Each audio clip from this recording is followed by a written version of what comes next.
There are a variety of sports here at William Mason High School that students may get involved in, but there are some students who don't have the opportunity to play some of these sports that is offered by the athletic department.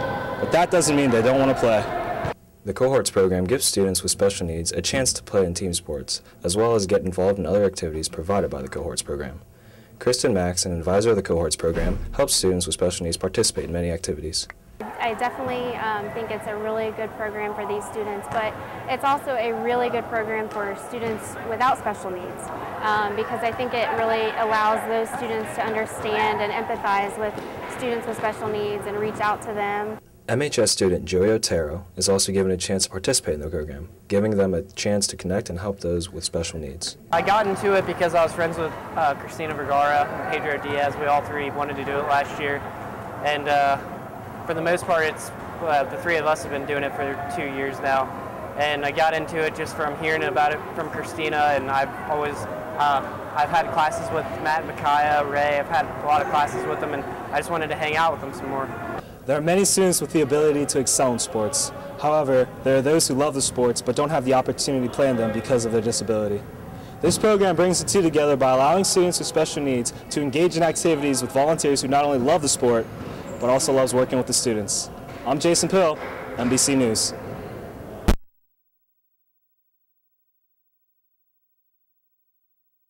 The Mason High School Chronicle is a student-driven newspaper that not only serves the news to the students of MHS, but also provides a potential career for the staff members.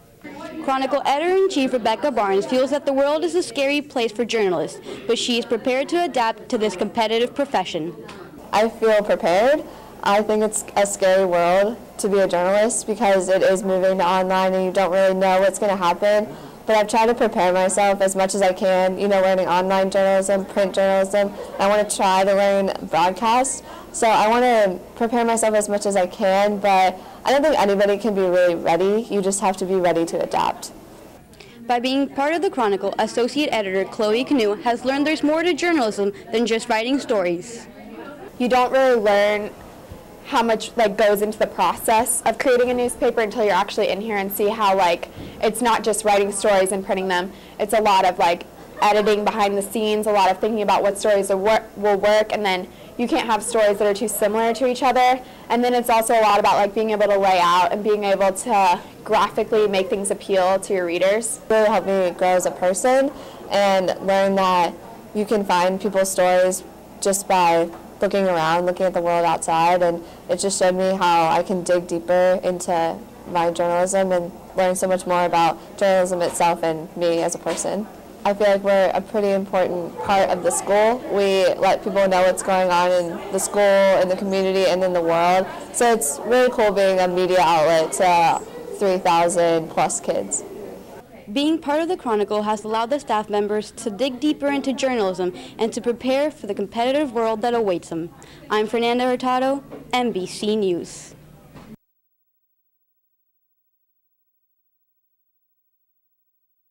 In support of veterans who have risked and given their lives to protect the freedom of Americans, the Mason High School History Department rallied their students to collect money for flags that will serve to honor those veterans in front of the Mason War Memorial.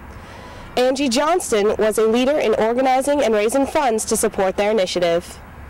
We raised close to $800, so it's $5 per flag, so about $800 that we're going to be able to give to the American Legion so that they can hopefully use that money to purchase bricks at the memorial for veterans who cannot afford it. Hoping to capture a sense of honor and sacrifice through the flags, Mason High School history teacher Ken Whitney worked with Johnston to make the flags on the memorial a reality. Well, yesterday when we were putting them out after school, I did get a little teary-eyed, and it really made me be thinking about my own family members who have served in the military. And once we got them all on the ground and we got back by the road and took a look at it, yes, it did. It made me think about my family members. And another way is I think as people drive by, it brings awareness to Veterans Day for everybody in our community. With the flags waving next to the Mason War Memorial, those passing can witness the support and remembrance by the Mason High School History Department for those who have fought to keep America the land of the free and the home of the brave. I'm Caitlin Emter, NBC News.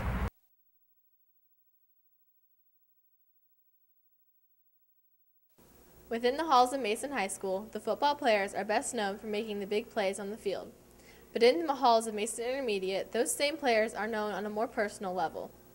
Once a week at Mason Intermediate, the MHS football players visit to participate in what they call the Mason Football Buddy Program. The idea came up with Coach Bobby Gardner. He's a teacher at MI here, and he said, you know, we want to have some guys go over there and just sort of be like a friend or a buddy, which is how the buddy program came apart, and just sort of mentor these little kids into becoming successful leaders and young men in the Mason community.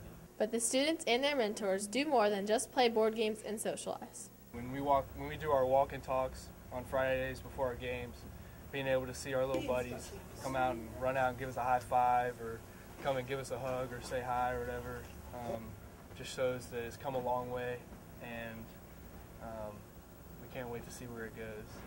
When these students come together every week, they're building unity that goes beyond grade level or age. The Buddy Program fits the spirit of Mason School District because it is just another example of Mason students being Comet strong.